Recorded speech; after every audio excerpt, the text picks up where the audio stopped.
Kupenda ni vitendo, si maneno, yanakupa kitengo kwa kufika malengo. Umesiba mapengo kwa upendo, Wana singo, nasini vikao vya sindo, maana mbeno na kuchuza, mama nashukuru umekuza, chala mapete tunza, manama uja wote wabuza, inaonesha izima, yo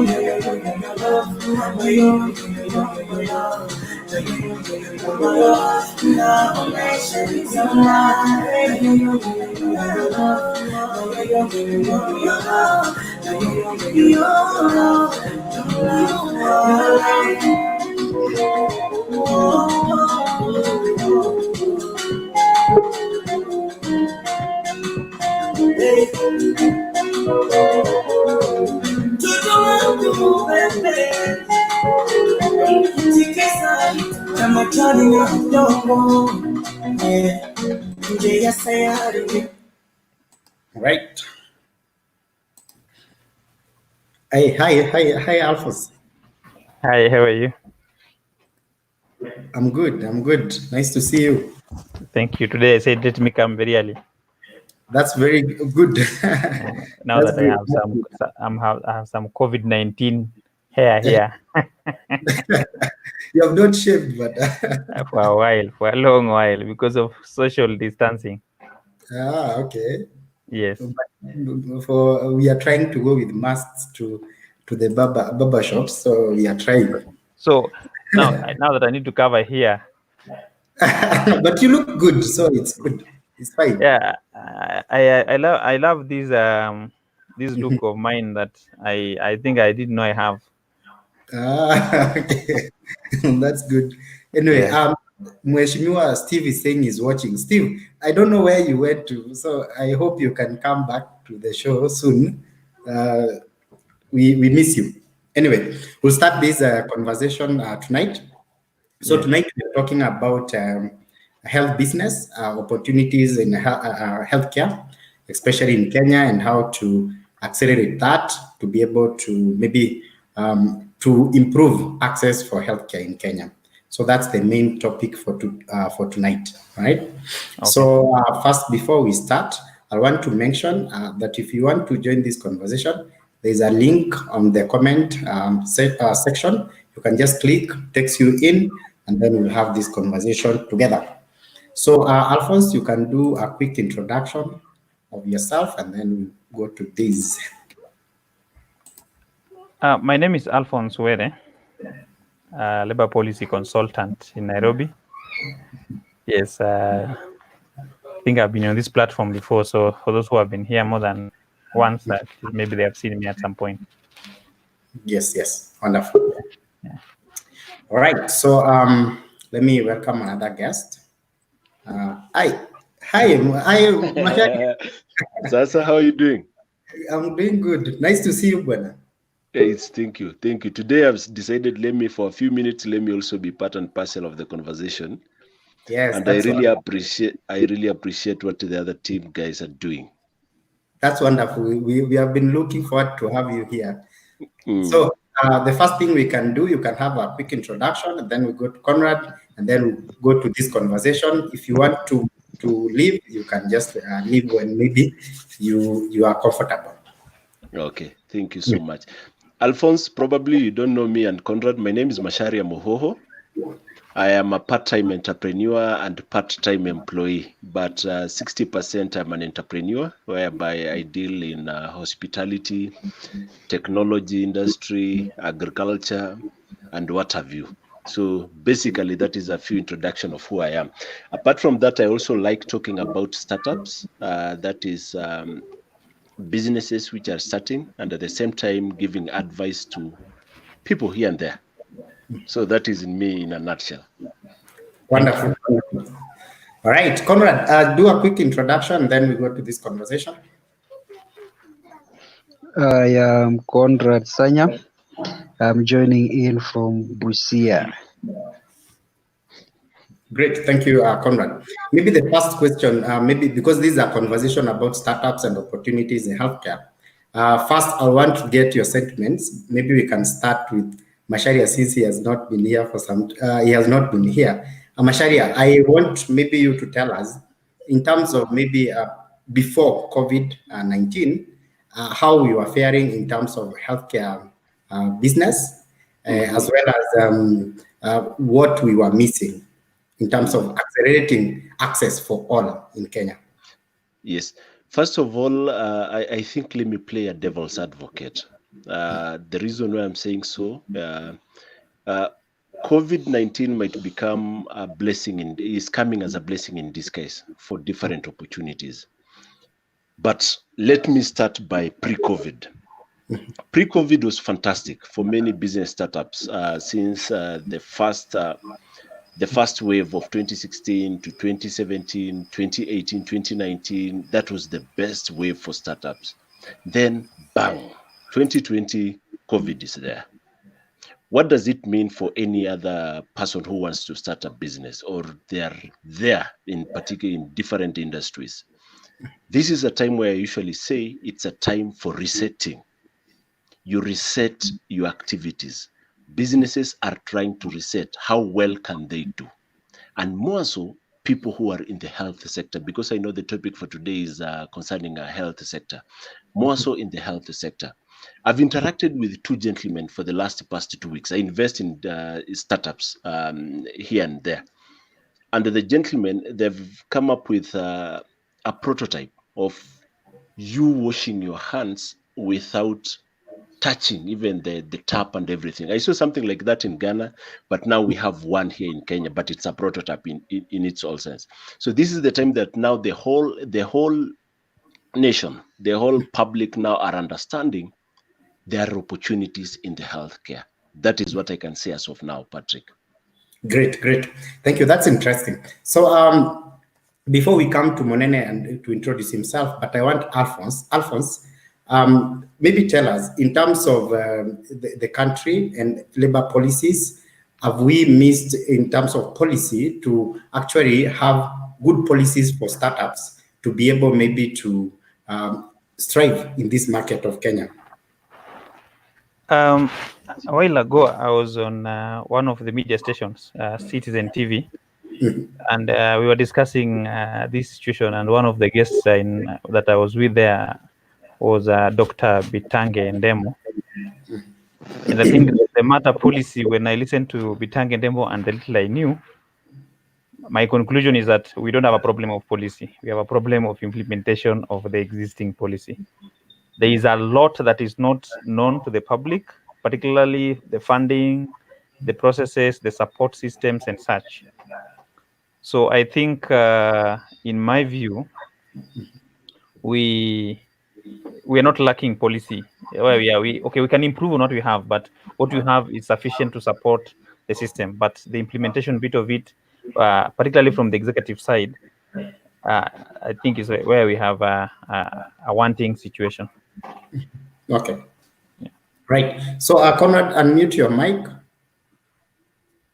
And also Monena, I don't know, he's struggling with his network. Monena, if you can make it, you can come back. So Conrad, we've been having this conversation even on this platform about maybe how do we go to actually have a sustainable healthcare in the country.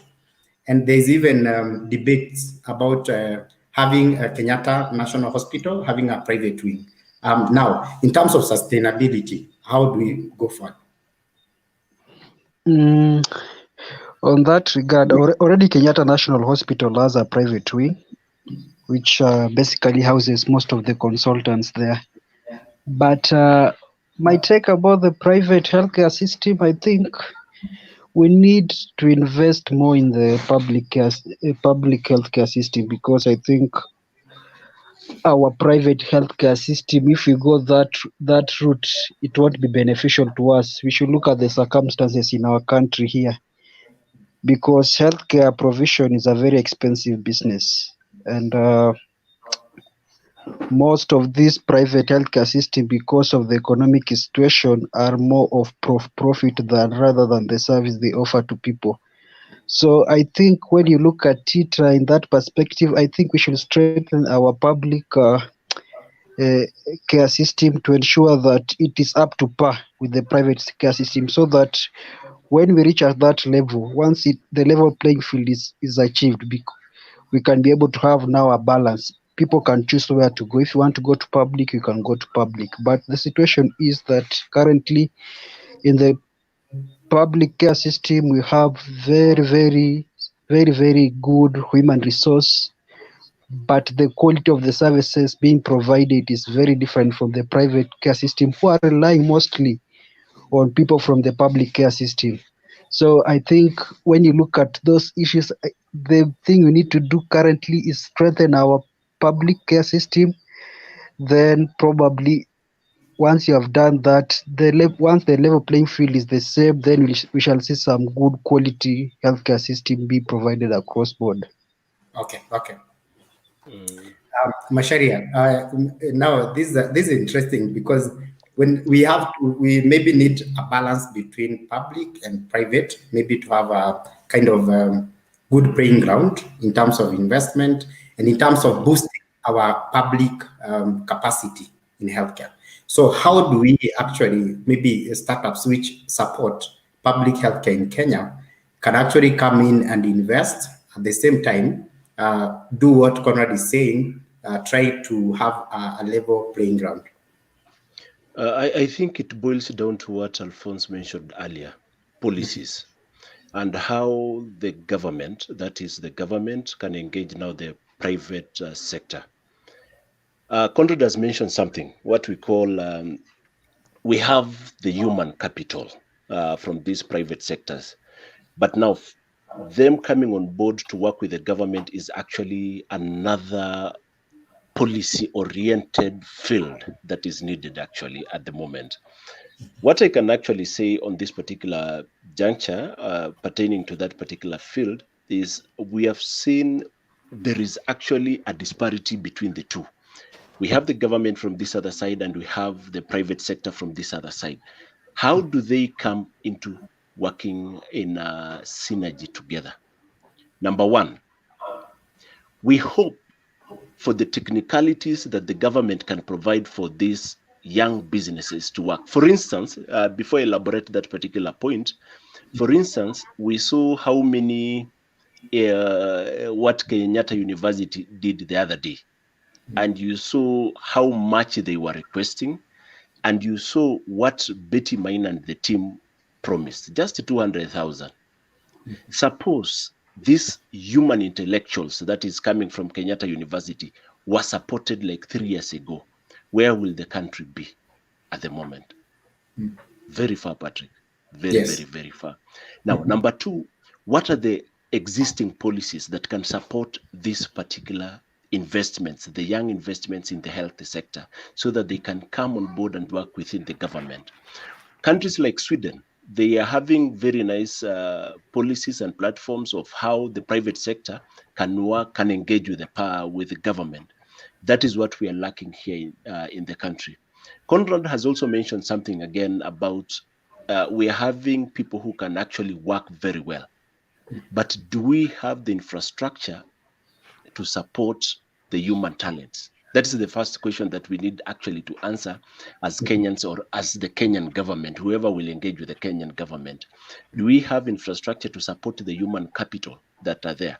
Remember, Patrick, I mentioned earlier that COVID might be coming in as a blessing in disguise for many opportunities. After this post-COVID, we'll see the healthcare system streamlined effectively. Did you see what Machakos were doing the other day? Yes. Have you seen what Sonko is actually doing in Nairobi? Yes. Do we see what Mandera is actually doing? Now, post-COVID, it will be an opportunity. And I've seen different governors and government structures, is trying to encourage young talents to engage with the government. This is the rallying call that we really need as a nation so that these things can work. Oh, that's interesting. Number three, last but not least, after this, I hope the government, whoever the people who are working with the government can actually propose to the government so that every sector, not only health, they have a kit to support upcoming talents, that is startups within the different sectors. If I were the government at the moment, I will not leave the Kenyatta University. In fact, we are trailblazing in the African continent as the only country that has that particular capability of creating things that can aid in the fight of this COVID-19. So this is an area that need to be supported very well and very, very, very well. Thank you. Great. That's a wonderful take. Alphonse. So, the government will say, maybe you can unmute your mic. Is it Alphonse? Good. We have had this conversation even before, and the government says we have the youth fund, we have maybe the women fund. We also trying to do some good maybe bank loan packages for the youth. But like what Macharia is saying, we really need to have a kitty for funds for the youth. But the government still says we already have maybe this youth fund. But when maybe those young people like who have these ideas go to those institutions, they might have some issues when it comes to getting those facilitations. Now, going forward, what can we do different? First, we don't test the ability of the government by the intentions and the existing policy. We test the government by the actions. And as I started, I said that we don't have a problem of policy, not at all. Leave alone even the youth fund and women fund. We have a ministry that literally is there for innovation issues. And at this point, I think after some restructuring, part of it is with the Ministry of Enterprise Development, and the other part of it is with the industry of information and technology, where we have the innovation bit of the technology bit of it being housed. But this used to be one thing in the past. Now, there are also every year, including this financial year, which is ending this coming June, we usually have funds allocated. And I'm not talking about Youth Enterprise Fund. I'm not talking of Wezo Fund. I'm not talking of Women Kitty, not at all. Problem we have is that once the fund is given, the right candidates, the right people who qualify, will never see this. We don't have mentorship program. We don't have transparency. We award to people who have nothing to offer, and we actually kill those who have something to offer. And if we must take the ideas, then we take it for free. Like not long ago, some former students were crying that their idea was stolen by government, that now is Huduma Center, that now we have a few other ideas that now we applaud this government, both in the first and second term, they have taken ideas from learners who were showcasing during a SANS Congress and such. And when you start patenting a need, when you start patenting something, one thing you will discover is that the process of getting the patent is more expensive than even doing it. So that instead of spending too much expense and you want to eat, the learners will get somebody who even will take 10%. Like we have seen some TV programs, which in our view, we think might be better. Let's say Lion's Den, for example, where you go sell your idea, a very good idea, you sell a lot of percentage of it at a very lower price. And once you start doing it, because I've mentored people in almost every season who have successfully gotten a bid to be given funds, most of the time they get a smaller proportion. If you look at how relevant that idea is, how big the idea is, and you are given 5 million, 15 million, and 30, 40, or 45% of your business is gone. I think we are not supporting that element. Now, Macharia said something very important, that he supports these ventures. He's in 60% entrepreneur, 40% employee. Me, I've also attempted to be both, but I usually do one thing at a time. So when I left employment, I left. So as we speak, I'm no longer employed. I survive on doing it. When Google, for example, was coming up with a program on digital marketing competencies in Africa, and they were targeting young people, I was the first person to jump into it, and I got several people enrolled, over 1,000, but I was the first Kenyan to actually finish the program. Yeah, and I was the second African to finish the program. Now, when I finished the program, I needed something next. I wanted to see if I can be funded to run my business online. Now, when I started that, everybody ran away because I was too serious for the process. You know, the process wanted people to be marketed. Me, I want actuals. I want it done. So I'm telling them, okay, you taught me these things. I can do them. Here is how I'm doing them. I have started the business. I've registered this business. But then now I need the funding to do the following. And I give them what I want to do, the money. I told them I can feed myself in the meantime. For the next 12 to 18 months, I can feed myself. But I want, while I'm feeding myself, I'm able to build this business. And this is my business plan. This is how I want to go about it. Now, the only thing I'm lacking is the funds to do 1, 2, and 3. Now, stage 1, so I gave that clarity. Yeah, because I spent enough time to understand that. Now, when I did that, nobody was there to fund that. Everybody ran away. So I was wondering, which youth are you assisting? Yeah, because you came with a program to assist youth. Now, I don't want to run away from our main focus, which is healthcare. Now, healthcare has a lot of innovations. Healthcare in itself is not supposed to be in private hands. That's the first thing. Anytime you hear the word private and healthcare, you have just lost the process of health. The process of health is a service. It is a right. It is something that borders your dignity as a human being. It must be protected, and you must get it whether you have money or not. So it is the service that's supposed to be provided by government. Now, any other person who is supposed to be private in that process is supposed to be private entity working with government. But government is supposed to have full control. And in any place where you have private a bit of it, then you'll find, number one, they will tell you that when you privatize, it is more effective. The same worker who will work effectively in private section does not work at all in public. But when you go to public, you discover this person does not have what they require to work. In private, they were given. Yeah, in public, they are not paid well. In private, they are paid more than double or even more than 3 times. So what we need to do is we need to say this service is supposed to be in the hands of government. Then the innovations are supposed to be allowed by the private citizens. But once you do that, then you partner either as a vendor or as a partner. And that space exists, and we can do much more. So I think there's much room for business with in the health sector. COVID-19 is not a curse in this respect. In this topic of today, it's an opportunity that you either take it or somebody else will take it, but it will be an opportunity taken anyway. Yeah. All right. So, Conrad, can you unmute your mic?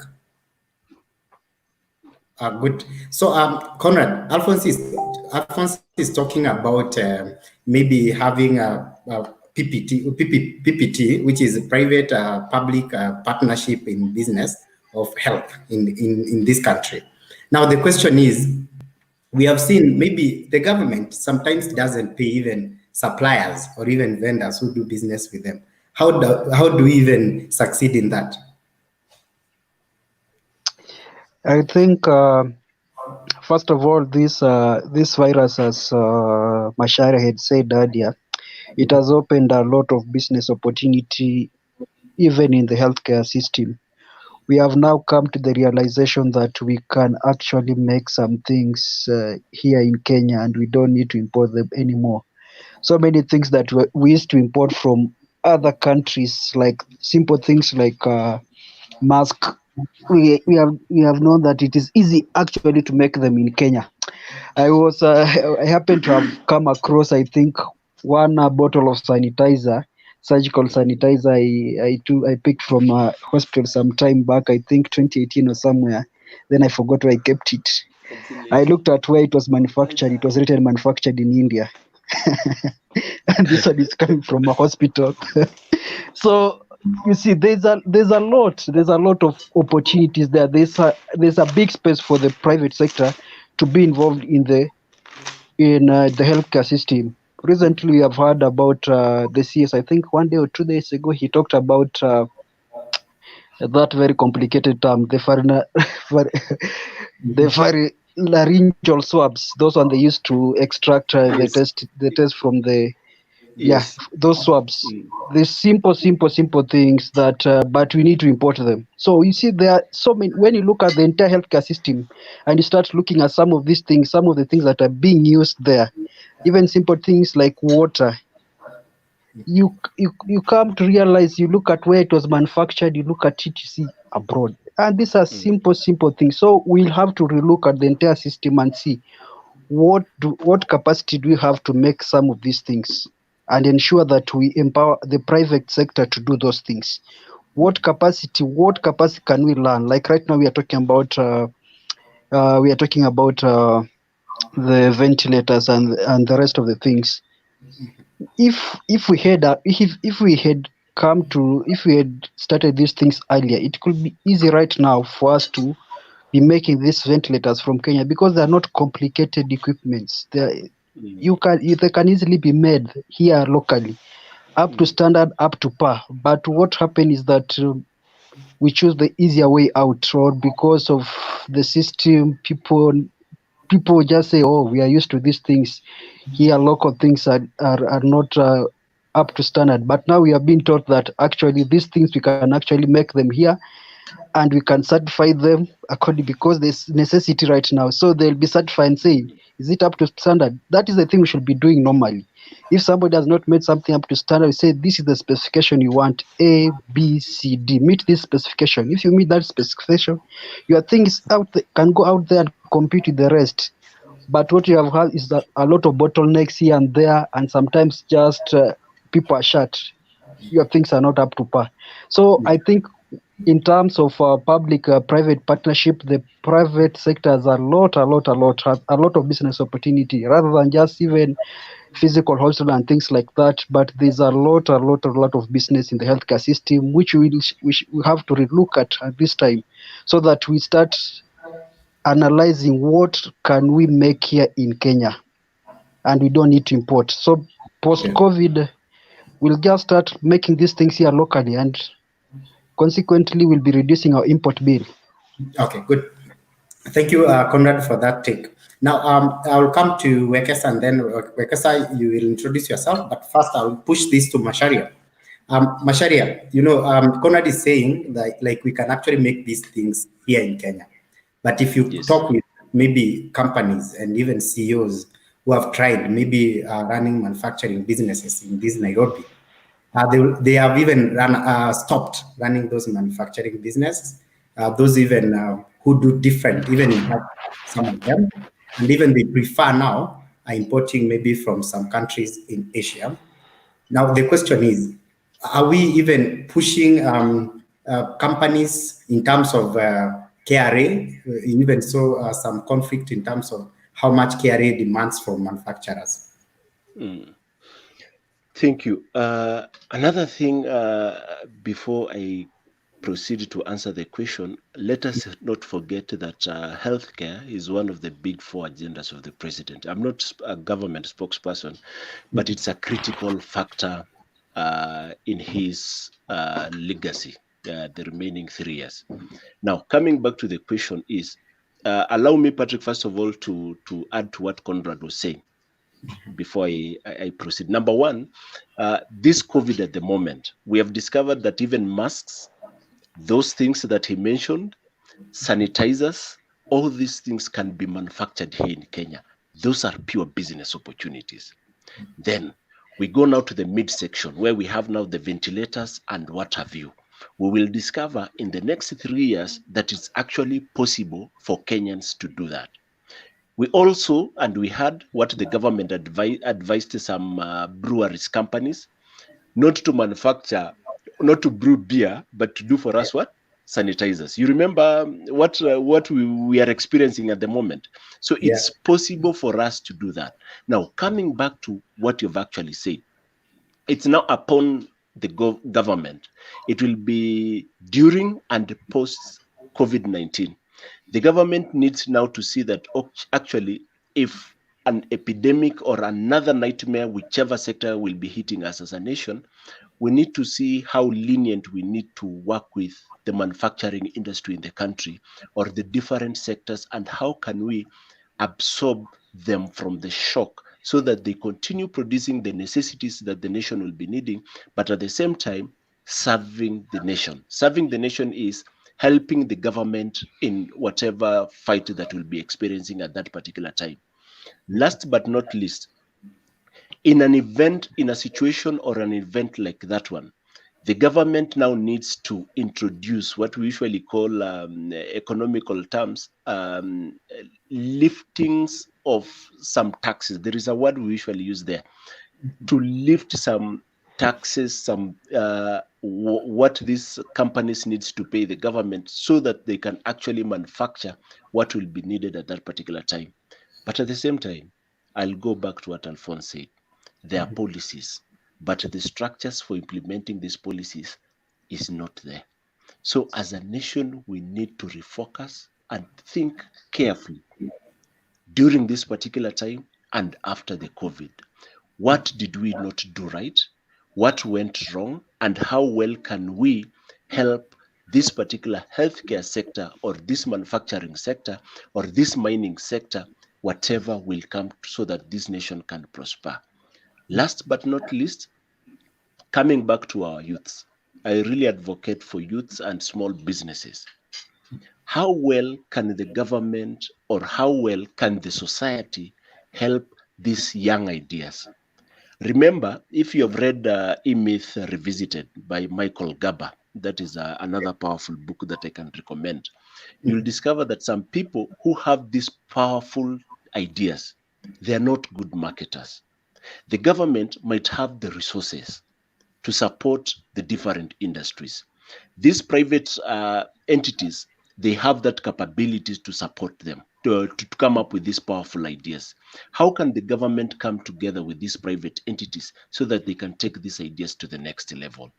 That is a question that we need to ask ourselves, and probe the government post-COVID, after the COVID outbreak, and our legislators. Let us now hold them accountable to make sure that things happen.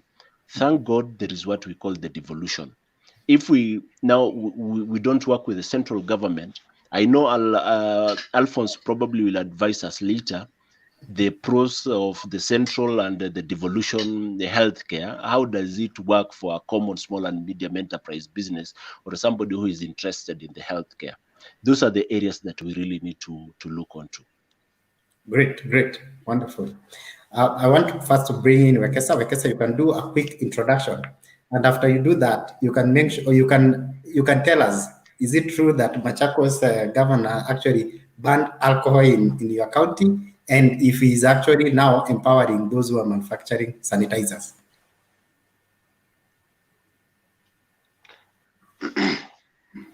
Yeah, my name is Wekesa Eric from Machakos County. Am I clear? Yeah, you are very clear. We can hear you. Oh, yeah. So, first of all, I want to say that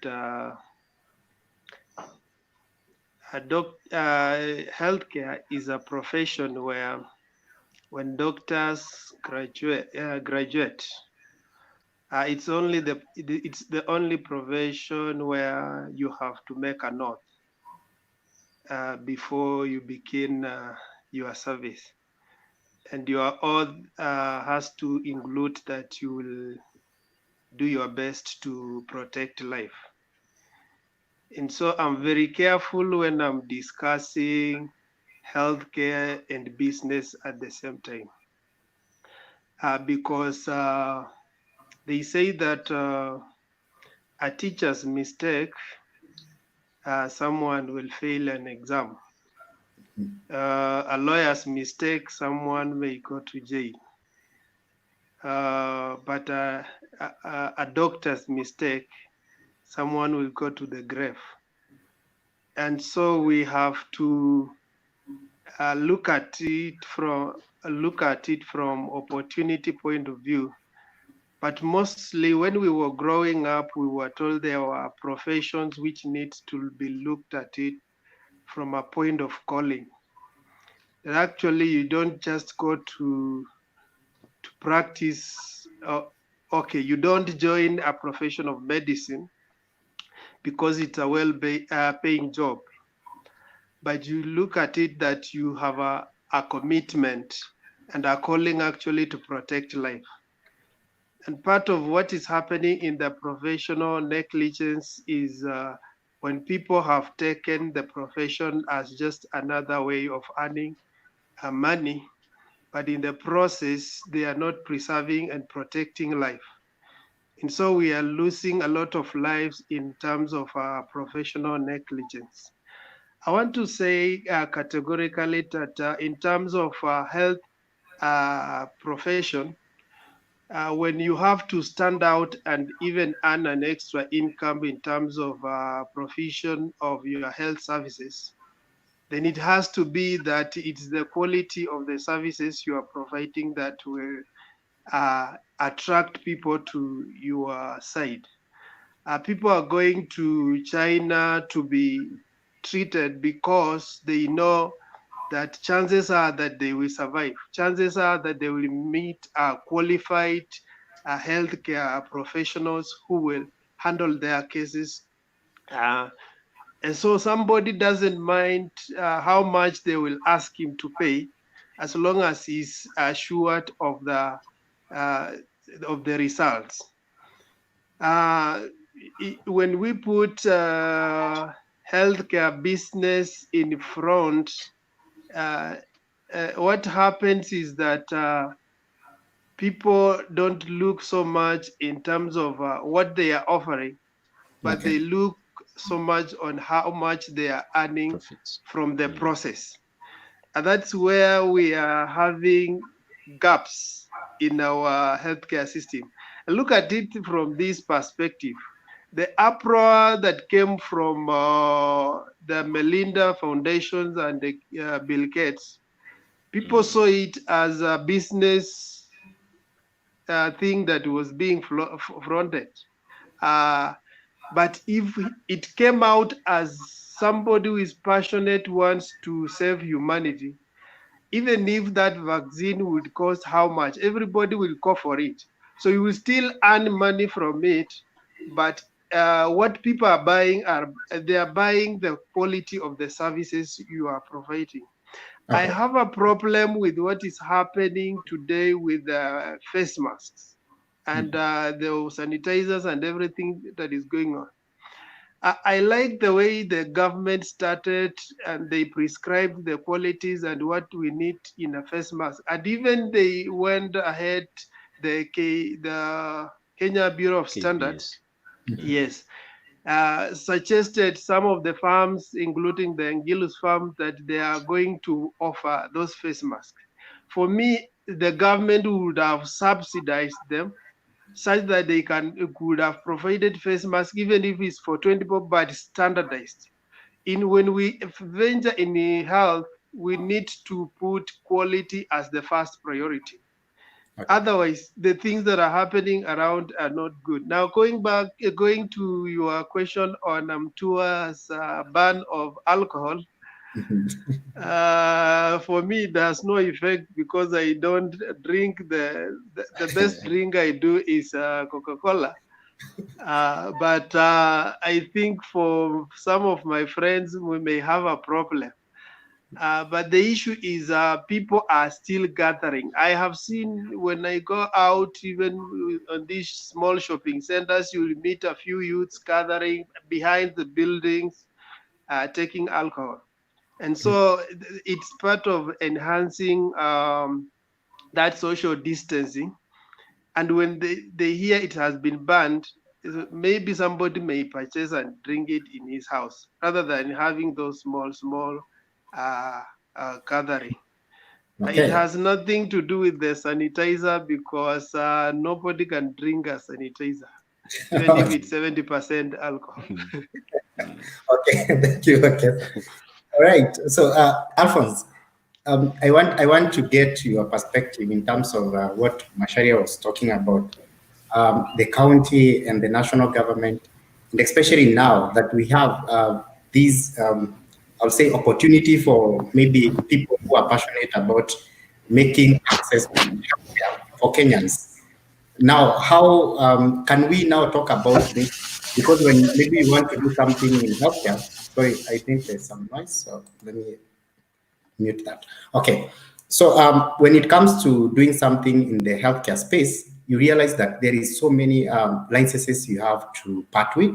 That's at the national level and also at the local level, at the county level. Now, maybe advisors, should we have a conversation about scrubbing some of these licenses? Let me start by opportunity. What we mean by opportunity, and in this case, business opportunity.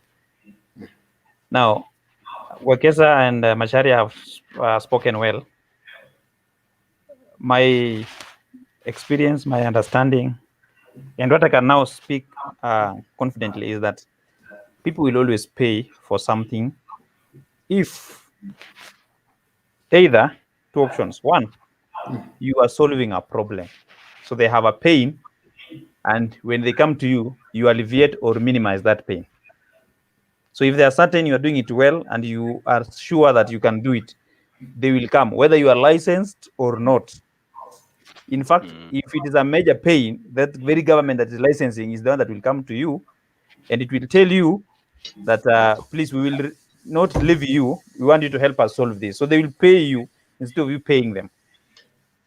So anybody who wants to venture into business or into a situation where they want to earn an income from a self-employment perspective, then it must be very clear for them that they must have a skill that solves a problem or alleviates pain. That's number one. But number two, you can also give good experience. When people are going to swim and they pay in the swimming pool so that they enjoy the swimming pool, it's not because swimming pool removes some pain, but there's an experience that you get when you go when you become a tourist. Yeah, the providers of the tour or the travel services, they offer you an experience that makes you feel better than you were before. Now, that nice experience is also paid for. Now, when you are removing pain, you are meeting people at the point we call necessity. So they have no option but to get that pain removed. So in healthcare, there are specific pains that we can actually look at our skill level and then solve that, remove that pain, solve that problem, and then we monetize that aspect. And we do it as private entities, we do it as individuals, but then we should be doing that in partnership with the main provider of healthcare, who should be government. So we should not be having another competitor of government that when the government is having Kenyatta National Hospital, then opposite there's another Nairobi hospital providing the same thing as Kenyatta.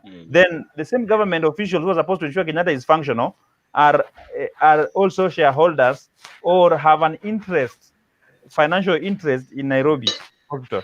That way, Kenyatta will not survive.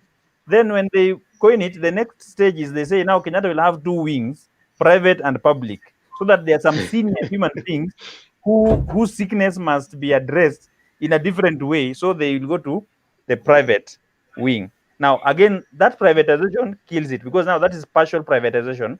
For Nairobi Hospital, that becomes a complete or full privatization. Then now we have another scenario where now they say, okay, we can't, the Kenyatta National Hospital is overwhelmed, whether private and wing and public wing. Now we want to have want to have a private hospital, but fully owned by the hospital now, which is public. Now there's no way a public institution can own a private institution offering the same service. So in short, Kenyans want to be conned and be forced to pay or die. So when it comes to, therefore, the issue of opportunity in healthcare, number one, we should agree that healthcare is a right, it's not a privilege. So we are not asking if possible. It is mandatory. So if it's not done, it's a failure. As we speak, between independence and today, the honest opinion, whether opposition or government, the entire leadership of this country has failed this country and its citizens 100%. Yeah, because we have never done anything better. So into the county structure, what I expected to do is that it needed to assess what it can do at that level. And part of it is develop the infrastructure, at least have the hospital, so that when you are asking for doctors, you have set aside some space for building a hospital. You have built it over 3, 4, 5, or 6 years, because from 2013 to date, you need to have built at least a major hospital in each county by now. Yeah, even if it was in incremental. Now you need to have also furnished them, even if it's just having 3 or 4 ICU beds per county within this period of time between 2013 and now. Then we'll know that you're working. But this function being a devolved function, the main problem has been that 80% of the funds are still with the national government. Now, that is not devolution. There's a story about that. So why will you say that all the workers will go down, the doctors go down, everybody goes down to work there, they need to be paid down there at the county level, but 80% of the budget still remains up with the national government? It doesn't make any logical sense. So for us to move from here is that the government must equally devolve the finances, because devolution comes with both the function and the finances. If one of them goes down, another one remains, then that is not devolution, because it's either done or not done. Partial is not there. So if you're doing it partially, you have not done it. Now, when it comes to healthcare, and I think doctors have been a bit keen on this, and partly also the nurses, we don't need to devolve the human resource aspect of it, so that we centralize hiring of medical professionals, just the way we have centralized hiring of primary school and secondary school teachers through Teachers Service Commission, so that we have what we call equitable distribution of this resource, because it is a scarce resource. Some counties have more capacity to hire than others. So if we leave it at the county level, then those that have no capacity to hire will never hire a doctor. Yeah, so I think that is the issue. But the issue of opportunity is the fact that the main function is healthcare, but there's a lot what we call auxiliary services. Yeah, if you want a hospital, for example, you will need technology that makes the work easier. Now, they are innovators. Now, these innovators need to have their work patented. That government should facilitate the patenting. So the structures that the government should have should be helping people who have something patented so that it's not stolen. So that even if they're getting a smaller coin of it, but in the long term, they have something they can earn from it. So that what we are looking at opportunities is the fact that we are now going into the 4th industrial revolution. And in the 4th industrial revolution is about technology and the cyberspace, and most of the things will be done online, digital. And so whoever comes with that solution which makes things effective, we should reward that person, and that's the opportunity I'm talking about. But the healthcare function itself should remain in the hands of government. Okay. How about the Alphonse? Okay. Yes. You can go. I wanted to ask Alphonse his take. Suppose somebody comes up with an idea. Is it fantastic for the government to buy in that particular idea? Because so that what Wekesa was addressing, so that we don't have that particular conflict of interest, whereby I am there for business and healthcare is a universal care. It's a basic need.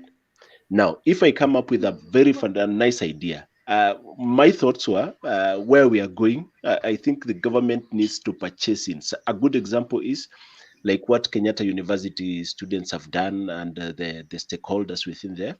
The government should take like around 60% in that particular project, so that there will be no greed and it will serve the massive Kenyans. That is my thought. I don't know what the team's thoughts will be. Yeah, because if we leave it in the hands of any other person, we are greed. Actually, the government, in this case, is supposed to take the lead, not necessarily even to purchase, but to protect. By now, most of us are aware Safaricom is the largest corporation in this country. In 1997, whatever Safaricom is doing was being done by Telcom or Posta. It was just a department. It was just a department. Yes. In Posta. Now it was sold. That department was sold. And in 99, Safaricom started its business. Yes. Now the department became a business as a private entity. With now the government, I think, having only, is it 5%? Or Yes. it had some good percentage, but Yes. but it sold it to the public, so it has a smaller percentage as we speak. Mm. Now that has evolved into a big business today. Now the only thing that has changed is the fact that government provided the space that you can build the infrastructure, and they actually did ride on the existing telecom infrastructure that we were using then. Mm. And that what has changed and brought the whole revolution. Now, most of the changes that have been brought in that company, including M-Pesa, have been brought by Kenyans, not outsiders. Mm. Now, even the Kenyans who did that inventions are crying. They were duped. Yes. Now, that duping, the government had the power, and even today can still change the whole process. Still has the power to say this person is the one who came up with this idea. They must be compensated, and this is how they will be earning going forward. And that is just an issue of implementing a policy or is instituting one and ensuring it is functional. So, where did the rain start beating us? In 1965, I think 65, 66 there. It was 1965. There was something called Sessional Paper number 10. Now, this was an elaborate way of looking at our country and in this perspective of economics. And how are we going to industrialize? But then this was going to make us an independent country. But we have some countries out there that have an interest of remaining to control us. So the best thing is to corrupt our leaders and collapse our functional systems and then institute them by saying that they are the ones who can help us. So the help comes, it becomes a burden. It used to be a grant before, but now it is a loan from 1980 when we had the structural adjustment programs, so that we are given the loans. But now loans comes with conditions. If you can't pay, the terms can be changed, but with the new stringent terms that don't favor us. Now, in 1984, you have heard about the Nyayo car. Yes. Now, the Nyayo car was the perfect idea. I personally, after listening, observing, and reading these things, there is no other leader who has ever done a better job than the late President Moi in that regard, because he wanted us to be actually having our own cars from scratch here. But it was killed because that was going to make us industrialized, going to make us dependent on ourselves in this development, and therefore was not supposed to be allowed to even see the light of the day. Now, having that background in mind, we must know that we don't lack capacity today to do anything. I don't think the things we are doing in 3-4 weeks after COVID-19 has started is because we have imported the idea. No. We were just not given the platform. We were just not allowed that if you do it, we will make the world know that you can do it. We will buy it. The government will still want to buy rice from Pakistan and not buy rice from Mwea. So, but if they say, if we have rice from where, we will buy it first, or maize from Transoia to be bought first, and not maize from Brazil, then the farmers will do more farming. So where am I leading? As we speak, there are two aspects of economy that are very key. One is called the virtual economy, the economy that is run on services that are not foundational. And one of the very important but not foundational services is financial system or financial sector. Very important, but it's not a foundation. If you found yourself there, you are gone. Now that's where we are. Our economy is actually run by the financial sector, which is a virtual sector. It's not real. But then we have another sector called the real sector, which is where when you see growth, then there is growth. Everybody will feel, everybody will see. And that is the extraction industry. The extraction includes mining and agriculture. So mining includes forestry. So anything we get from nature is what I'm calling extraction. Extraction, yes. So it can be agriculture, it can be forestry, it can be actual minerals in that essence. So that is one. But two is manufacturing, where we do the actual production of goods. Now, if we are not investing, which we are not, since 1975, we are not. investing in the real economy, then the only thing we are doing is we are assuming that the economy is growing. And I'm very sure every year, including this year, the economy will grow, even with this COVID-19, but you will not feel the growth because it is virtual. So what we are saying is that with this disruption of COVID-19, we must reset the button to say our priority as a country in realistic terms and action should go back to real economy, manufacturing and extraction, which includes agriculture, forestry, and minerals. Okay, good. Thank you. That's a good take. So I want to come to you, Masharia, and then I come to Conrad, and then Wekesa. Now, my take is in terms of disruption and healthcare business, especially in Kenya when it comes to behavior change. Like Alphonse is talking about telecom. Safaricom was a department in telecom, right? So we have done very well in technology, in the virtual technology, maybe finance and others, but we have failed a lot in healthcare, and especially when it comes to access to all. Maybe when we talk about every Kenyan needs to have a doctor or a right to access a doctor. And this one can be achieved maybe when we talk about telemedicine and actually having to do a healthcare M-Pesa. What do you think about this, and what can maybe startups look at, and how can they partner with the government to actually have a real M-Pesa for healthcare? I think it's just that particular reset button that we were missing as a nation. Right now, the COVID-19 has actually spanked our heads and told us that you guys, you need to think. And unfortunately, we Kenyans, we are waiting for something like this to make us think outside the box. Unfortunately, that is what I'll say. Unfortunately, it makes us think. Those two small businesses that we're talking about, startups and everything, and what have you, we need a mechanism whereby every individual who is associated with these particular small and medium enterprises can get a particular platform. One of my suggestions is, if you have an idea in healthcare, make sure that at least the Ministry of Health and at least the Ministry of Trade and Industries, they know about that particular concept, so that they see how well can they work with you. How well can they work with you? I'll go back to what one of our team members suggested.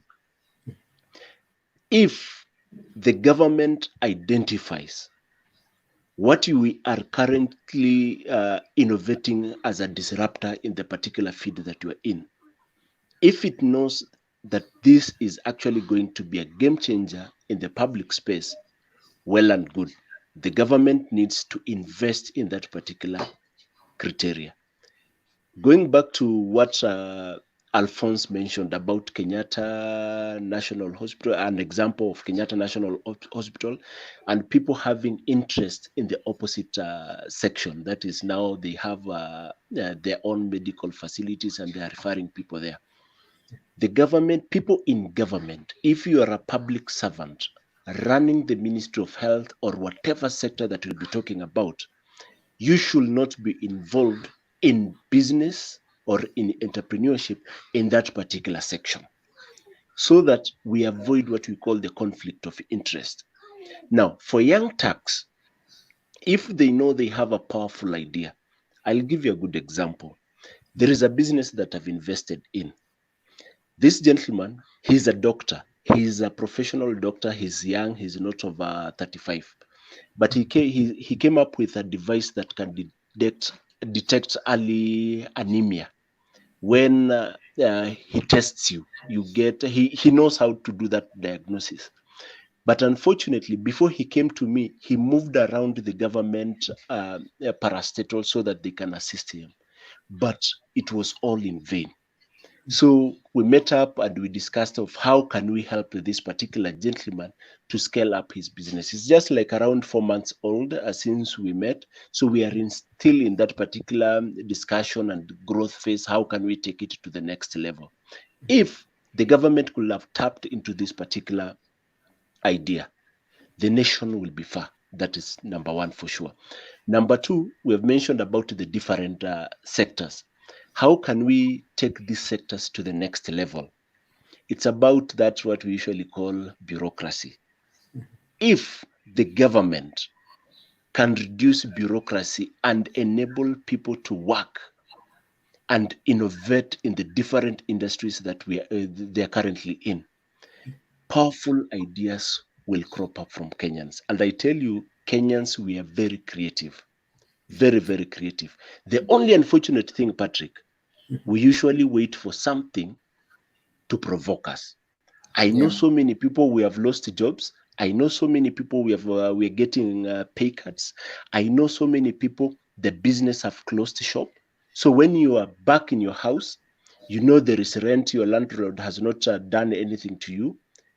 You start now thinking outside the box. And then the unfortunate thing is what Wekesa mentioned. We don't have standards. Startups are coming up. Yes, people are starting on their different businesses, but we don't have a standard. Because what Alphonse was saying, since time immemorial, we have not yet supported these particular different industries so that we come up with standards. At the moment, everybody is a trailblazer. And you know very well, Patrick and the team, if you're a trailblazer, you're the one who is setting up the standards. Yeah. We all agree on that. So there will be no Kenya. If you take your prototype to Kenya National, Kenya Bureau of Standards, what do you usually call them? KEBS. If you take your prototype for KEBS, I know there is a prototype sometime back we took there, and Kevevapi and not Kevevapi and Kipi. They were asking us, so we have never had something like this before. How can we gauge if it's true or not true? So they told us, you just go. Okay, don't quote me. You just go and do it. We will now gauging others with your performance. Is that how it's supposed to be in 2020, 2019, 2018? No, it's not supposed to be done like that. These structures and the mechanism need to have been there since the 1965, what Alphonse was saying. Those standards should be there. Because I'm telling you, you'll discover 100%. I hope the Ministry of Health is not listening to this. 100% of the face masks that are outside there, it's only 20% are advisable for the human beings to use. And that's the same thing. I encourage what we are currently doing. We are not meeting because I might have my face mask. Conrad might be having his face mask, but we don't know the standards. We usually meet everybody selling these things. I buy mine here and there, but we don't have that particular standard. What Wekesa was saying. Thank you. Yes, true. Wow, that's a good take. All right, Conrad, I want to come to you in terms of maybe specialists and maybe achieving an M-Pesa healthcare. Kenya has very few specialists, and but when it comes to other professions, nurses, CEOs, and these other people, there are so many. Yeah. So how do we achieve? Is like Alphonse and Macharia, they're saying we can actually do this maybe by either government support or government buying equity in this kind of investment. So what's your take in this? I think in a capitalistic environment like what you have here in Kenya, the government role in concerning business and the kind of things should be only regulatory and produce and creating a conducive environment for businesses to thrive, because we can't really push the government to start doing investment that is not sustainable and is not part of their mandate. They should only facilitate unless something that has come up is of national or national security interest, then they can actually do that. But for the rest of the things, I think it's just time for government to facilitate that the manufacturing sector to thrive, and you do that through policies that are meant to incentivize local manufacturers, local ideas to thrive in that environment. Because what you have in Kenya specifically is that where is our money? Where is our money? Where are people spending their money in Kenya? Where are businesses spending their money? As I think Alphonse has said, one of the key drivers of our economy is the financial sector, which is offering just a service which can't be a yardstick through we can grow. But you look at other sectors, the other sectors that probably can look like most Kenyans, where Kenyans spend or businesses spending their money or people with money spending, is the real estate, which it is limited on how much you can build, how many people are there to buy. But when it comes to the manufacturing sector, when it comes to ideas into those other things, most Kenyans are not, most businesses, most companies, most individuals, even those they are not interested in that, because I think it's just a culture. We are used to things that we are sure about.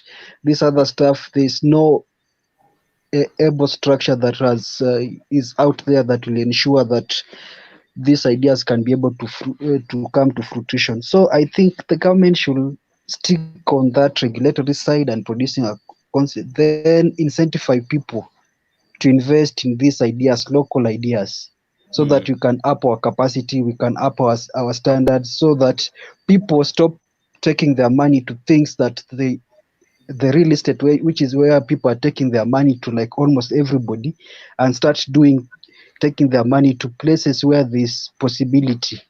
So that is one major issue, and that one comes with the government playing a role. There's a lot of money outside there which startups can use.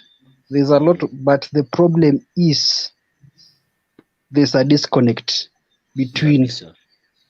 the people with those ideas and the people who can fund them. Because what we see currently is that most startups, those one very disruptive startups, they're not funded by Kenyans. They're funded by people outside Kenya. Just private equities, just those ventures funding some of these ideas. There are people from outside who are funding it. Why? And we have the serious individuals, serious institutions with the good capital that can fund this, but they are not interested in that. They're only interested in something they can see a return, and most they say safe bets. Probably is the way we are socialized, is the way we look at things, is the way we see what is here. If it's something related to real estate, you'll find people are rushing, even if it's a pyramid scheme, will rush, like what we heard about that funny golden nest, golden nest estate Golden Scape. or something like that.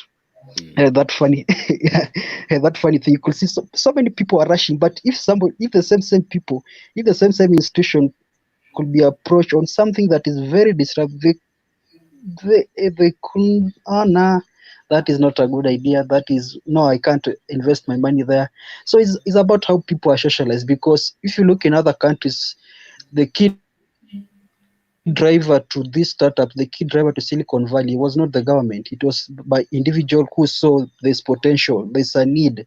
Because in a capitalistic environment, you need people to take the initiative to see a need. And once they see a need and they invest money, they take the necessary risk, because the reward is huge. So it will just grow. Once somebody sees this thing has happened, this guy invested, then another one comes in, another one joins. So it creates that there's no shortage of idea, but I think there's just a disconnect. So on the matters of you are talking about the specialist and their numbers being few. I think it is not about even there. Sometimes you look across board, like you look which kind of specialists where they distributed.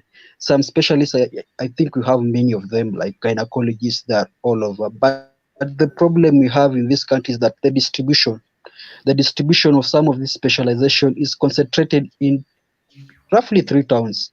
You have most of them concentrated in Nairobi, then some of them concentrated in Eldoret because of the Moi Teacher and Referral Hospital, then probably some of them in Mombasa. Those, and maybe a few of them in.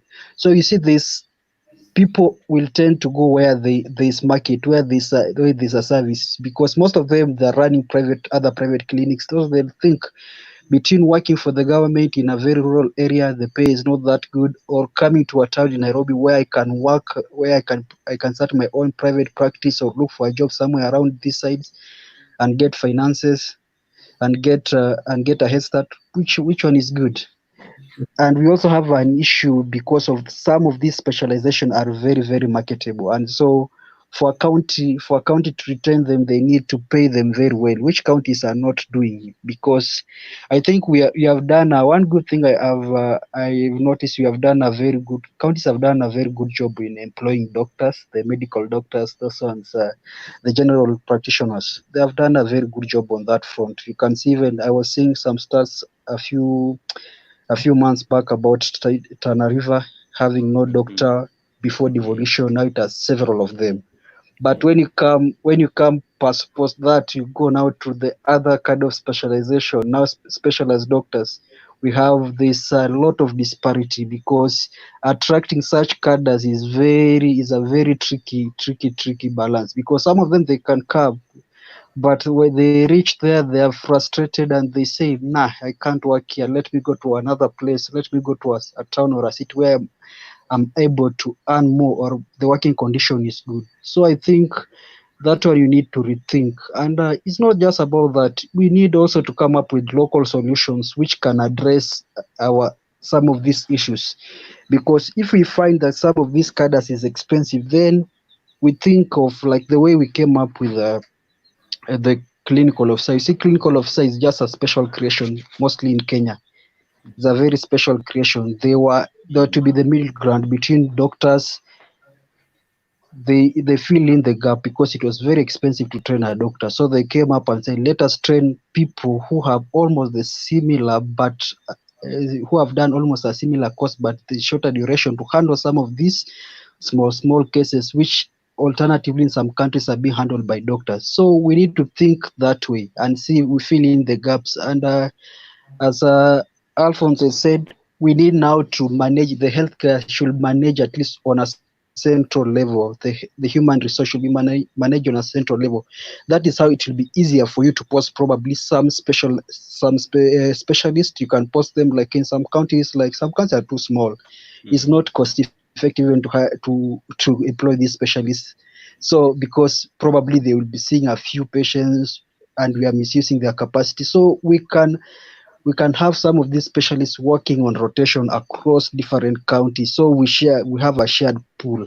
So that one can only be achieved if it is centralized, or if county. I've seen some counties have something like these blocks where they agree on some of these issues. So it is something we need to relook at. There's a lot to look up on the human aspect of the medical sector. Okay, good. Thank you. I want maybe we have a comment about behavior.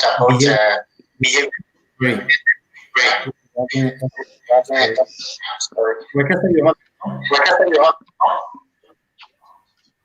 Wakesa. Okay. Hello. Okay, good. We still have echo, but anyway. Are you okay now? Is it okay? Right. Hello. Yes.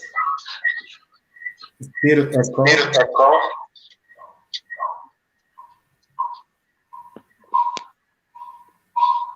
All right. All right. Still, can you leave? Okay. All right. Wakesa has some echo. But I want, Mashari, we can talk about behavior change first, and then we'll have the last parting shots in this session. But now, when it comes to behavior change, especially as Kenyans, we have been conditioned to maybe talk about still Wakesa. Wakesa, still you have echo. I don't know what happened. Yeah, so we have been conditioned to think that if maybe we go to India, we get the best treatment when it comes to healthcare. But the reality is, even when we talk with specialists in this country, the reality is we have the best in this country, in Kenya. Yeah. Okay, and again, when it comes to when we are talking about maybe telemedicine, and in terms of having a disruption and a revolution in innovation in healthcare, still Kenyans don't buy this. But I think Kenyans will only buy this if the government leads from the front and maybe even those involved, like maybe specialist doctors, also agree on it. Maybe I want everyone, we can start with Masharia, we go to Wekesa, Alphonse, Conrad, to weigh in terms of our behavior change going forward, especially now that we have seen what COVID has done. Mm-hmm. It all boils down to trust. And number one, I know you guys might throw stones to me, but this is what I'll say. If there is a nice innovation that is coming out by a Kenyan, is disrupting the industry. Again, I will say I prefer the government to have a buy-in in that particular innovation. Then, after some time, the government opens it up for IPO so that every individual, every Kenyan can buy shares in that particular organization. Say, let me say probably something like this. Alphonse comes up with a nice solution for ventilators. We did not have this particular opportunity some time back, but now Alphonse has created several ventilators that are international standards. But now that disconnect whereby Conrad was talking about the innovators and say investors coming on board and the government has pinpointed them, let the government take cue on that and help us. My battery is running down, but let me just finish. And help the public to buy in that particular venture. Number two, behavioral change. It always boils down to trust. Kama mimi, a good example, pardon for this. If I go to, God forbid, I've never been sick for a very long time, thanks to Jesus Christ, our Lord and Savior. Good. If I go to a hospital and they prescribe to me tablets, I'll tell the doctor, tafadhali nidunge sindani. You see, that is a condition that I've done to myself since I was young. If I get a syringe injected, that is the time that I'll get well. So it always boils down to trust. But how can we change this particular trust? COVID-19 came. We know that nobody can fly outside the country. So it's confining us to trust the systems that we have. So as a nation, we have to have that particular behavioral change and mindset change. Let us trust the people that we have. We should know that in times of crisis, it's the neighbors or it's our people who can actually save us before we are flown outside the country.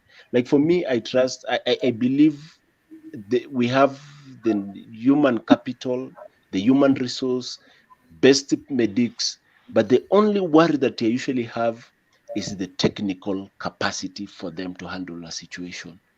So number one, let the government or the relevant authorities handle the technical capacity so that we can trust it. How many of us know of, say, radio, what do you usually call them for cancer treatment, the radiogram, something like that? Yes, those things, radiology, those things. There are very few in the country. But if we had several of them, by now, majority of Kenyans could have trusted even the doctors handling those equipments. But first, let us change our trust level. Number two, let the relevant authorities invest in the technical capacity so that the human capital that we are having as a nation can actually practice within it and develop our behavioral change, not trusting the Indian medics, but trusting now the Kenyan medics slowly by slowly. Great. Wekesa, you can weigh in terms of behavior change.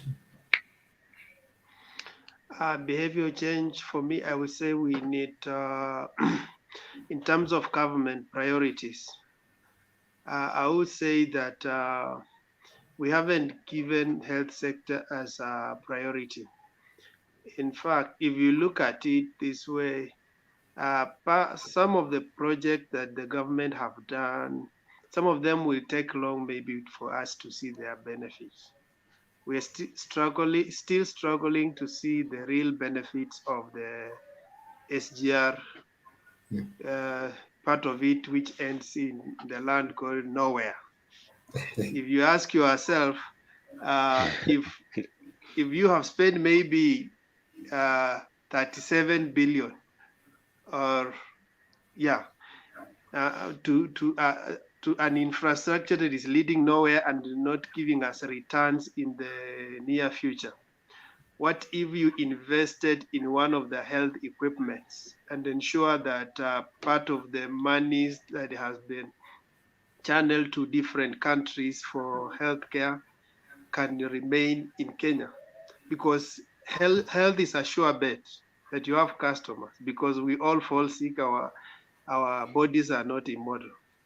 And we have seen how many Kenyans have struggled with the bills when it comes to they have their patients in China, in the UK, and where, but they can't even meet the bills. If we can invest in healthcare and ensure that part of these bills are met in Kenya, it will be a good idea.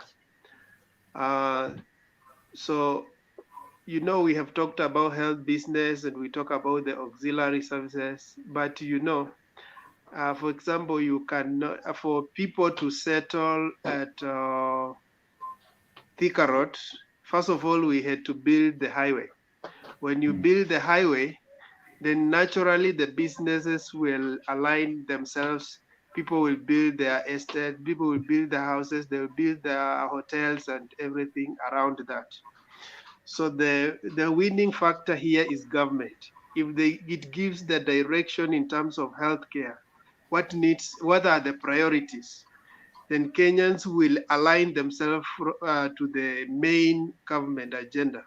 If they are doing, they are coming up with a whole sector of let's talk about the radioactive whatever. Then people who do in terms of technical services will know what else they need to supplement in terms of what the government has provided. But most of the time when you ask our even ministers, when they come on the television and you ask them the plan, even a simple plan of how are we going to feed the vulnerable people, they will not exactly give you the plan. They will tell you we are still, we have a plan, we will announce it. That means that we are not even sure. So even Kenyans themselves cannot align around what the government is doing. If the government clearly states this is what we are doing, Kenyans we are aligned, even if it's terms of small businesses, to complement what the government is doing to achieve the purpose, including the private sectors. Private sectors can also copy to what the government is doing, what the government is offering, and they provide that alternative so that we can succeed together. Okay, good, good. Thank you for that. Conrad, you can weigh in, and then Alphonse, and then we'll have the parting shots. Conrad, weigh in on in terms of behavior change. I think on behavior change, there is a lot we need to do as a country to change our behavior, because we have been conditioned to think in a certain way. We have been conditioned to always trust stuff that are made outside this country, or to trust that those stuff are of better quality. Or currently what business do is to outsource to go for the cheap alternatives that are coming from China. But we have failed to really think about ensuring that those stuff we are importing, we can also make them in this country and ensure that we support people that have ideas that are tailor-made to address some of these things we have. So behavior change, it will come at an individual level, yes, but it will also come at the people with the money, the people with the necessary capital. Those are the ones we should target more, so that to ensure they are they are the ones there. It is easier to talk to them and tell them, okay, there's this and this and this. If you invest, you can give them the necessary incentives so that they can be able to pump more money into that, because it's not right now people can access capital in various ways, but even outside this country you can invest. But we need also our local capital also to be of much use in other sectors that are critical to our well-being, not just in things that are for profit, things that we think are trendy, because our investment pattern as Kenyan is mostly on trendy stuff. When there's something that comes out that is trendy, everybody pumps his money in, then you create some bubble, then it bursts, ensuring then your investment in that, in everything that you have been, your investment in those things that Okay. in the things that you have seen trending will go down the drain. So that is my take about the individual behavior. So you said my parting shot also. Yeah. Okay, my parting shot to me is just a matter. I'll just, because I've seen it trending, let me just address it. I was out. I don't know why I didn't see that trending. I've seen that some folks from KMTC have have escaped from quarantine facility, and I was checking it, and they seem to be people who are arrested for flouting curfew regulations. So I think it's up to the government should not now start playing games with this. You see, things are serious. This COVID issues are very serious issues. It's a very serious issue. But when you try to mix containment measures and enforcement measures and criminalize quarantine centers, you are going against every other every other tenet that you are trying to say to the public. So I think what they're doing is actually wrong. Quarantining anybody who has been found, they should find alternatives. Either find them or do something else. But let them not go to quarantine center, because you tell them they'll quarantine at their own cost. So if a person does not have that money, you can't force him to stay there. They run away, like these folks have run away. Now the government is looking for them to arrest them and bring them back, because there's a higher chance that when they are there, probably they contracted the virus. So they become now a public threat. The government cannot leave them now. The government will be forced to ensure that they cater for these folks, because there's no way you'll arrest people and tell them at your own cost. At whose cost? Because they cannot go and buy food. It's you to give them food. You cannot deny them food. You cannot do some of these things because they simply run away. So there's no cost you're talking about. You're just simply saying the government will quarantine them at the government cost, which is very counterproductive. And we are doing this when we are alive to the fact that you have very limited test kits. That is an issue. I think one of the CAS raised the issue about ruling out mass testing because of the limited kits we have currently. So if you have this limited and we are going ahead and bringing people who should not be in quarantine in the first place, then utilizing, because we have a policy of testing everybody who is in quarantine center, testing them and ensuring that before they are given a clean bill to test them, like it is now twice. They are supposed to be tested twice right now. So the government is simply saying they'll arrest people, take them to quarantine center. Those people have very low probability of being positive. If it is positive, just be a random guesswork, like you walking around the street and picking up. You come here, I test you. You come here, I test you. You won't get people that way. You won't get positive cases. So I think it is very counterproductive. It's a very expensive thing where we are wasting our test kit on issues that are not. We should let the enforcement beat. We should not mix two things. We should let MOH deal with the containment measure. The police should deal with the enforcement measure away from what MOH is doing, so that we don't mix these two issues. I think that is the issue I needed just to talk about as my parting shot, because I just saw it trending somewhere here on Twitter. So I thought I need to address it. Okay. Good. Thank you for addressing that. Alphonse, you can weigh in terms of behavior change and maybe your parting shot. One is our country is not a capitalistic state, as Conrad was putting it. It is a predatory state. Now, a predatory state is a state that everybody is scrambling to eat what their hands can be laid on.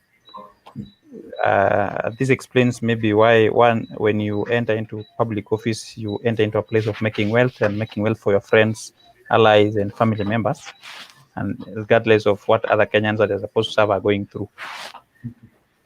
So we are predators, and the many scandals is just out of that. I don't want to go into details of that. I just thought it's good to mention that. And that's our major downfall at the moment in the last 30, 35 years. Number two, I also want to talk about the issue. Macharia talked about government buy-in when somebody comes with a solution. The main role of government is not even to do business with people. One is to provide the environment where its citizens can thrive in solving their own problems. So what the government should provide is protection, number one, so that if you have an idea, it is protected. Nobody should steal it. So they should come up with ways and actions that ensure that every Kenyan who comes up with a new technology, a new idea that is solving many problems, that is very keen resourcing or making money, should be well protected. Most of the governments in the world do it through patenting, but they can come with patents and other measures. But protection should be number one. Then number two, the government itself should be the first customer, and it should be a prompt paying customer, so that when the idea is viable, the government can pay you in advance to now have the capital to do it, but it has already paid for the service. So that instead of saying that they are buying shares, they're actually buying whatever you are doing. Then they give you the capacity to do it, and then now you do it. So that that goes on, and it has happened elsewhere in the world, and it has been successful. So it can be successful even if it were to be done here. Then three, the government now should be the major marketer for your product outside the country, especially if you are the pioneer. It should be the one now doing government to government selling. And I want to give an example of Cuba. Cuban doctors are doctors just like any other doctor. But what they do is that they will never leave Cuba. That's the largest exchange earner of Cuba. There are medical doctors being exported to go and provide a service elsewhere. But for you to get the Cuban doctors coming to your country to work, you must have an agreement with the Cuba itself. For example, Kenya paid for 100 doctors. They paid 2 billion to have those doctors come. Then now the government of Cuba now agrees on when they come, what will be a package. Now that package becomes personal package, yes, to the doctors, but already the 2 billion belongs to the other government. But then the doctors now benefit more than if they were doing the same at home. Then their negotiation is done by the government on what will be their conditions of work, their protection, their housing, and other benefits. And so that's what a government should do for its people. You should sell and negotiate on behalf of, while you are protecting. Now, I think that is just a quick one that I thought I should respond to what Macharia said. Behavior change. Now, behavior change, it's a very complex issue in biology and in sociology. And ours is a mixture of both in the negative. As we speak today, if we had good leadership, the laptop project that was supposed to start in 2013, today every part of this country primary school will be having a laptop and children will be digital.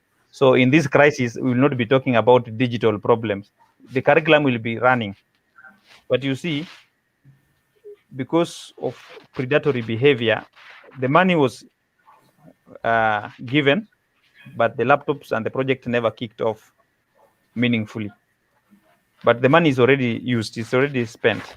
So for us to have a behavior change, then the core at it will be that we need to invest more in what we call civic education. The public need to be taught on each and every aspect, and they need to ask questions. They need to know how to get involved, and they should actually get involved, because there's an attitude in our country where people say, I don't like politics. Yet politics is about resources, and it's about three things around resources. One is access of those resources. Two is control of those resources. And three is distribution of those resources. So if you don't get involved in politics, then what you're saying is that you are not getting involved in access of resources, control of resources, and distribution of resources.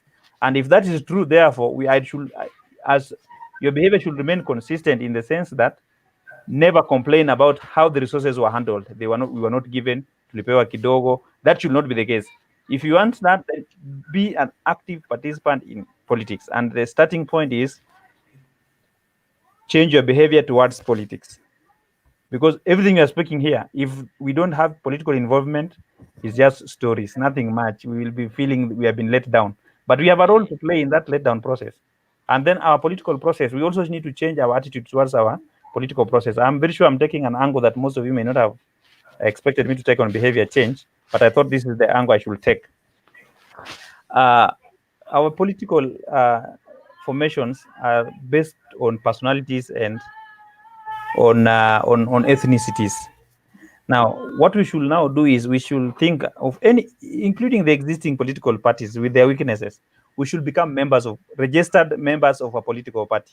I'm very sure if I even asked randomly, even the 5 of us who are on this screen, how many of us are genuinely, deliberately registered members of a political party? The majority are not. Yeah, statistically, that's true. That it's only a maximum of 1 out of 20 in Kenya who are a deliberate registered member. Yeah. So guess are you? Yeah, Wekesa and myself, I'm sure, because of the engagement I've taken somewhere else. Yeah. So, but that is something we need to know, that we cannot develop political institutions if we are not members of political parties, and then we get involved in political party affairs, which are done either quarterly, daily, monthly, and every year they must have returns to be taken. And we need to understand the entire of that process and what is our role, so that by the time these political parties are coming up with candidates, we are not getting shocked with how they gave us a candidate we don't want. Because after all, if we were not part of the process, why are we complaining that now we want to be part of the result? So our behavior change should be around that. If we get it right at that level, the rest of the things, if we do civic education and our political party formation and involvement becomes right, the rest of these resource issues will be easier to deal with, because the country will be driven and run by the Kenyans. Number 3, I expect behavior change from our leadership perspective, and we should now give pressure to our leadership, and I'm talking of political leadership. This includes church leadership. Now, we should stop having the bottom-up approach in implementation of everything. We don't understand a policy, we are being told you must do it.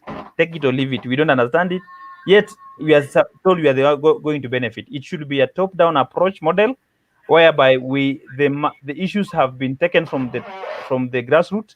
They have been understood from the grassroots. The grassroots ideas have been well incorporated, and therefore the top only comes with the best way of implementing the ideas that were consultatively got from the grassroots. That way we will have the ownership, and it will be easier to implement even with less resources. Lastly, government should work very hard to protect innovators. Like now, the KU students and a few other people in this country who have come up with very great innovations. The government should protect them all through. Now, YouTube was founded in 2005. It is now a whole enterprise, second largest search engine and the largest video search engine globally, owned by Alphabet Group, or Alphabet Holdings, which was formerly Google. Now, YouTube was not founded by people working for Google that time, but Google bought it. Yeah, and that business model has made very many poor countries to remain poor, yet they have very good innovators. Their very good innovations are bought at a very cheap price.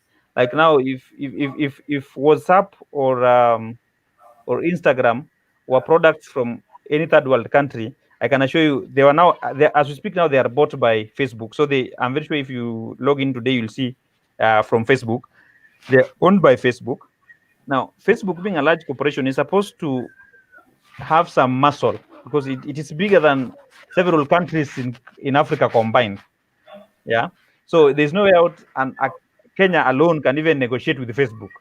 But if Kenya as a country and has a territorial power internationally decides to protect its innovators, then they will have, the person will not be talked to directly, but you'll talk to the country and that innovation. So the country has a share and the innovator has a share. Just the way when you train a footballer, for example, or any athlete, but let me use a footballer, when another club buys that footballer, there is always some fraction of payment traced backwards.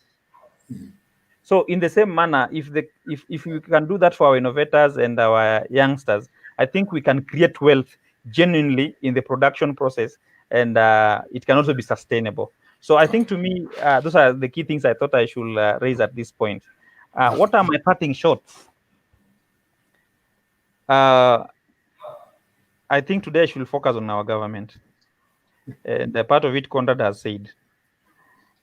When you make isolation centers or quarantine centers a jail, and on the other side you are decongesting jails and prisons, then you have just lost it. Because actually, most of these people who are being taken to these centers, one cannot afford the 2,000 things per day, leave alone the higher ones. Two, most of them are not infected at the time when they're being taken there. Three, when they're taken there, they are now handled like prisoners. And therefore, the only option they have is, if they get a chance, is to have a prison break to escape. Yeah, so I think our government should be fairly serious, because some of us have taken a lot of sacrifice to be where we are, to keep ourselves away. But unless the effort is collective and coordinated by government, we might be just doing work in futility.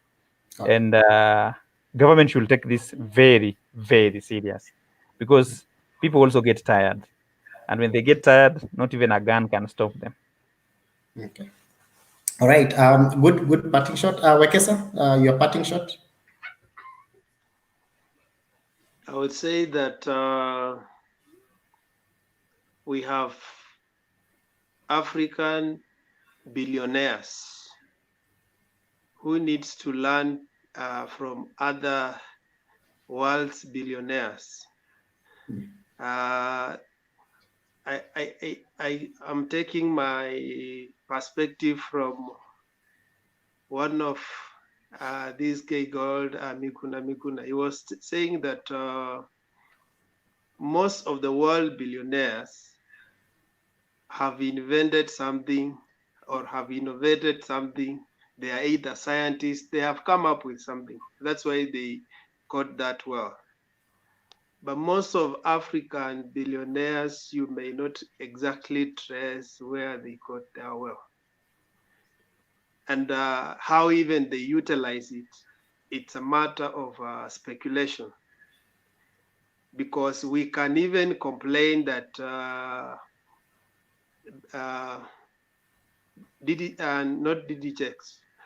Bill Gates is investing in vaccines and in medicine field. But ask African billionaires where they're investing. Some of them, even their investment, they don't want to show that they own this and they own that. At least we may go to the institution of Nairobi University and see a building called Manujantara building. Somebody has built an institution just to support education. In this season where the health sector is struggling, our African billionaires should also learn to invest.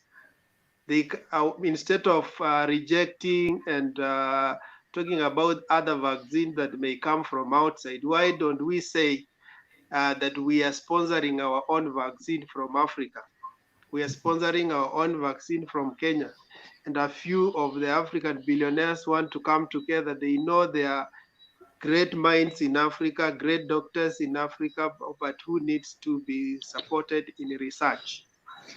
Because part of these guys, Bill Gates are using, you see some of them are Africans. I saw some of them come from Africa. They want to use them to come up with a vaccine.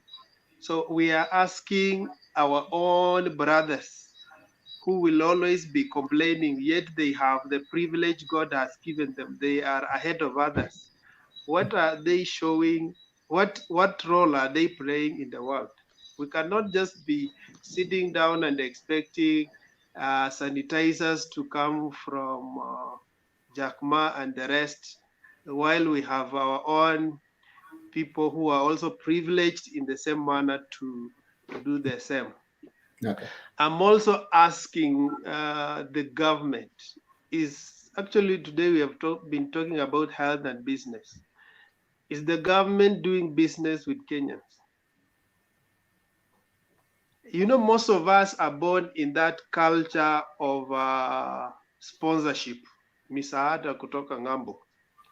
And I saw this even in one of the areas in Kenya. It's a arid region I don't want to mention, but where even children of the people who are privileged are counted in sponsorship, such that when sponsorship comes, all of them are included in the process, because we have grown up in that culture of being sponsored.